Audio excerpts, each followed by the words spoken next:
بسم الله الرحمن الرحیم ګرانو مرګرو د سوکنو تانې په حدود قدیم کلی کې یو ډېره زیاته دردناکه پیښه شوې ده د 12 کالو یو الک لګېدلې دی خپل پلار وجلې دی وجه سوا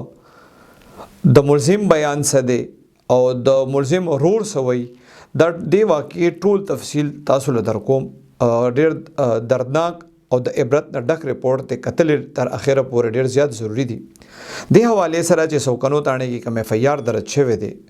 نو د سوکنو تانې پولیس فینادا د چېته بیګه اطلاع ملو شو چې یاره د قدیم کلی میرا کې چوړې کې یو ګل نواز نومي کس دی هغه په کور کې وجل شوی دی پولیس وی کله چې دی لاړل نو الته د ګل نواز لاش پروتو د لاش سره د ګل نواز وی د بشیر خان چې دغه عمر دی 20 سال هغه پولیس ته ویلي دي چې دی بیسیکلی چې کم دی د افغانستان دی او دی دلته راغلی دی کې چوړې کې اوسېږي د پلار چې کم دی ګل نواز خان د باغونو کار کو بیګا د ورکوټ زوی رور دی د مقتول زوی دی او د مودی رور دی فرمان نوم دی 12 سالو مر دی او هغه کور ترالو پلار ورته نصیحت کولو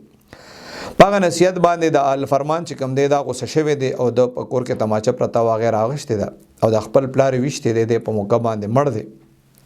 پولیس وی کله چې دی لاړل نو د بیان واغشته کور کې چې نور کم خلک دغه بیان واغشته څنګه چې ماته واستوي چې ګل نواز خان عمر تقریبا 48-50 سالو ته بیسیکلی د افغانستان او دلته کې چوړې کې اوسېدو دلته د باغونو کې به مهنت مزدوري کوله او خپل بچی به ساتل پولیس وی دغه بیان خو دی له مقتول زوی ورکو چې پلار وته نصیحت کو د حواله سره د چکم ملزم دی 12 ساله فرمان پلار چې وچلې دی یو ویډیو هم راغلی دا هغه ویډیو کې د نسوک ته پوسټ کوي چې دا څه چل شوی نو دا فرمان هغه ویډیو بیان کوي ویډیو خو تاسو نه شم خولي خو هغه دغه بیان چې کوم په ویډیو کې دی هغه تاسو ته ویم د فرمان نه خلک ته پوسټ کوي چې دا څه چل شوی نو دا فرمان ورته وي چې زما دا پلار چې کوم دی د پکور کې کلاشنکوف مر وخت ساتل او تماچه هم ساتلې و او په کور کې چې بس خبره شو نو د بازار چې چا د بغوسه شو هغه بس بازار کله ټوپک را واغشت او کله به کلاشنکوف را واغشت د په ویډیو کې سو یادیم چې ما هغه ته وی چې د کلاشنکوف زموږ د کور نه بار کا د پلان په وړه وړه خبره باندې دا ټوپک او دا تماچه راخلی نو دا خنه داسې نه چې چرته کټه جګړه شي خو زما خبره چام نه منله دا الګ وې چې بیگ فرمان وې چې بیگا کور تراله منو د پلار مې د خپل مور ته مې مور مې ترکاری په خول نو دا پلار مې ورته غوسه شو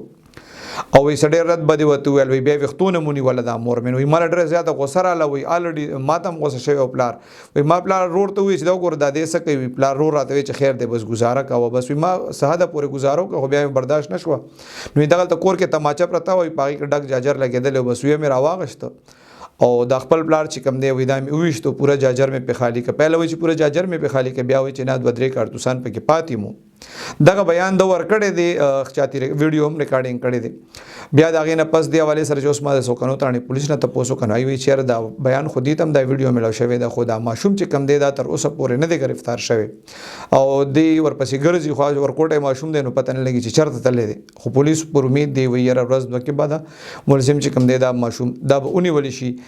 افسوسناک ریپورت دا شو چې د 12 کالو زوی او اغل لګي کیږي مطلب دا د چکور کې جنگ جګړې نه پکار د کې شک نشته خو کور کې جنگ جګړې بیا هم راځي او د دومره زیات مطلب غوسه چې د بیا عمر 12 سال د تماچې چل ورتلو او بیا لګي شوی د پلار موجلې دی حواله سره چې کله ما ته پوسو کو نو دا کم مقتول سړی چې کم دی د خپل هم د اسلحې ډیر زیات شوقیو او د بچو ته ټولو ته د ډس چل په تماچه باندې کلاشنکوف باندې خولو خو چاته پته چې دا چل وت پلار د خپل بچو ته خولو هغه بچو بیا لګي کیږي پلار بوجنی سنن سبا ډیر زیات عجیب شانتي وخت د پلارانو د پاره مشرانو د پاره او د بچو د پاره هم